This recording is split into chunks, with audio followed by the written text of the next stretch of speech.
ನಮಸ್ತೆ ಸ್ನೇಹಿತರೆ, ವಿದ್ ಮೈ creations YouTube ಚಾನಲ್ಗೆ ನಿಮ್ಮೆಲ್ಲರಿಗೂ ಸ್ವಾಗತ. ಈ ದಿನ ನಾನು ಅಕ್ಕಿ ರೊಟ್ಟಿ ರೆಸಿಪಿಯನ್ನು ಈ ವಿಡಿಯೋದಲ್ಲಿ ಹಾಕಿದ್ದೀನಿ. ಹೇಗೆ ಮಾಡೋದು ಅಂತ ನೋಡ್ಕೊಂಡು ಬನ್ನಿ. ಮೊದಲನೇ ಬಾರಿ ಏನಾದರೂ ನಮ್ಮ ಚಾನಲನ್ನು ನೋಡ್ತಾ ಇರೋರು ಪ್ಲೀಸ್ ಮರಿದೆ ಸಬ್ಸ್ಕ್ರೈಬ್ ಮಾಡ್ಕೊಳ್ಳಿ.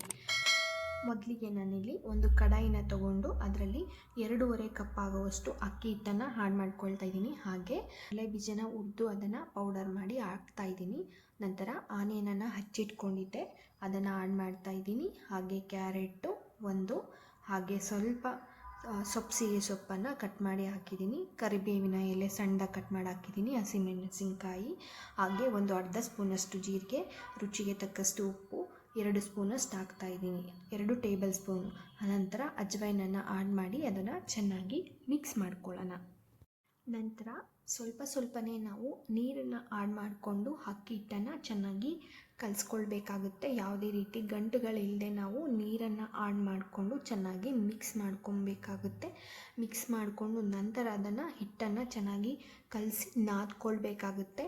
ಹಾಗೆ ಸ್ವಲ್ಪ ಆಯಿಲನ್ನು ಅಪ್ಲೈ ಮಾಡಿಕೊಂಡು ಮತ್ತೆ ಅದನ್ನು ಹಿಟ್ಟನ್ನು ಚೆನ್ನಾಗಿ ನಾವು ನಾದ್ಕೊಂಡು ಒಂದು 30 ಮಿನಿಟ್ಸು ರೆಸ್ಟಲ್ಲಿ ಬಿಡೋಣ.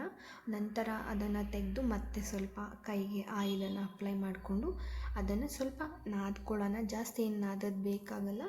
ನಾವು ಈಗ ಅದನ್ನು ಬಾಲ್ಸ್ಗಳನ್ನಾಗಿ ಮಾಡಿ ಇಟ್ಕೊಳ್ಳೋಣ. ಸ್ವಲ್ಪ ಕೈಗೆ ಆಯಿಲನ್ನು ಅಪ್ಲೈ ಮಾಡಿಕೊಂಡು ಈ ರೀತಿಯಾಗಿ ನಾವು ಉಂಡೆಗಳನ್ನೆಲ್ಲ ಮಾಡಿ ಇಟ್ಕೊಳ್ಳೋಣ. ಈ ರೀತಿಯಾಗಿ ನೋಡಿ, ಈ ರೀತಿಯಾಗಿ ನಾವು ಉಂಡೆಗಳನ್ನ ಒಂದೇ ಸರಿ ನಾವು ಮಾಡಿಟ್ಕೊಂಡು ನಂತರ ನಾವು ಒಂದು ಬಟರ್ ಪೇಪರನ್ನು ತಗೊಂಡು ಅದಕ್ಕೆ ಆಯಿಲನ್ನು ಅಪ್ಲೈ ಮಾಡಿಕೊಂಡು ಒಂದೊಂದೇ ನಾವು ಅದನ್ನು ಚೆನ್ನಾಗಿ ಲಟ್ಟಿಸ್ಕೊಬೇಕಾಗುತ್ತೆ. ಕೈಯಲ್ಲಿ ತಟ್ಕೊಳ್ಳೋಣ. ಈಗ ಉಂಡೆನ ಇಟ್ಕೊಂಡು ಮತ್ತೆ ಆಯಿಲನ್ನು ಕೈಗೆ ಅಪ್ಲೈ ಮಾಡಿಕೊಂಡು ಅದನ್ನು ನಾವು ರೌಂಡು ಶೇಪಲ್ಲಿ ನಾವು ಈ ರೀತಿ ಪ್ರೆಸ್ ಮಾಡ್ಕೊಳ್ಳೋಣ. ಎಷ್ಟು ನಿಮಗೆ ತೆಳು ಬೇಕೋ ಅಷ್ಟು ತೆಳುವಾಗಿ ಈ ರೀತಿ ತಟ್ಕೊಂಡು ನಂತರ ಹೆಂಚನ್ನು ನಾನು ಬಿಸಿಗಿಟ್ಟಿದ್ದೆ. ಒಂದು ಕಡೆ ನಾನೀಗ ಆಯಿಲನ್ನು ಅಪ್ಲೈ ಮಾಡ್ತಾ ಇದ್ದೀನಿ. ನಂತರ ಬಟರ್ ಪೇಪರ್ ಸಮೇತ ನಾನು ಇದನ್ನು ಹಾಕಿ ಅದನ್ನು ತೆಗಿತಾ ಇದ್ದೀನಿ. ಈ ನಾರ್ಮಲ್ ಪೇಪರಲ್ಲಿ ತೊಟ್ಕೊಂಡು ಕೆಲವರಿಗೆ ಹಾಕೋದಕ್ಕೆ ಬರಲ್ಲ ಅನ್ನೋರು ಈ ರೀತಿ ಬಟರ್ ಪೇಪರ್ನ ತೊಗೊಂಡು ನೀವು ಈಸಿಯಾಗಿ ಮಾಡ್ಕೊಳ್ಬೋದು. ಹಾಗೆ ಒಂದು ಕಡೆ ನಾನು ಆಯಿಲನ್ನು ಅಪ್ಲೈ ಮಾಡಿದ್ದೆ. ಈಗ 2 ಕಡೆ ಆಯಿಲನ್ನು ಅಪ್ಲೈ ಮಾಡಿ ಚೆನ್ನಾಗಿ ಬೇಯಿಸ್ಕೊಳ್ತಾ ಇದ್ದೀನಿ. ಈ ರೀತಿ ಚೆನ್ನಾಗಿ ಬೇಯಿಸ್ಕೊಂಡ್ರೆ ಟೇಸ್ಟಿಯಾಗಿರುತ್ತೆ. ಅರ್ಧಂಬರ್ಧ ಬೇಯಿಸಬಾರ್ದು, ಆಗ ಟೇಸ್ಟಿಯಾಗಿರೋದಿಲ್ಲ.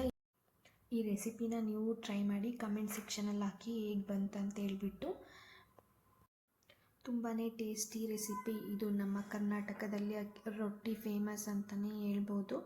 ಸೊ ತುಂಬಾ ಟೇಸ್ಟಿಯಾಗಿ ಬರುತ್ತೆ. ಟ್ರೈ ಮಾಡಿ. ಮೊದಲನೇ ಬಾರಿ ಏನಾದರೂ ನಮ್ಮ ಚಾನಲನ್ನು ನೋಡ್ತಾ ಇರೋರು ಮರಿದೆ ನಮ್ಮ ಚಾನಲನ್ನು ಸಬ್ಸ್ಕ್ರೈಬ್ ಮಾಡ್ಕೊಳ್ಳಿ. ಹೆಚ್ಚಿನ ವಿಡಿಯೋಗಳಿಗಾಗಿ ನೋಟಿಫಿಕೇಷನ್ ಬಟನನ್ನು ಆನ್ ಮಾಡಿಕೊಂಡು ಇದೇ ರೀತಿ ಸಪೋರ್ಟ್ ಮಾಡ್ತಾಯಿರಿ. Thanks for watching my YouTube channel with my creations.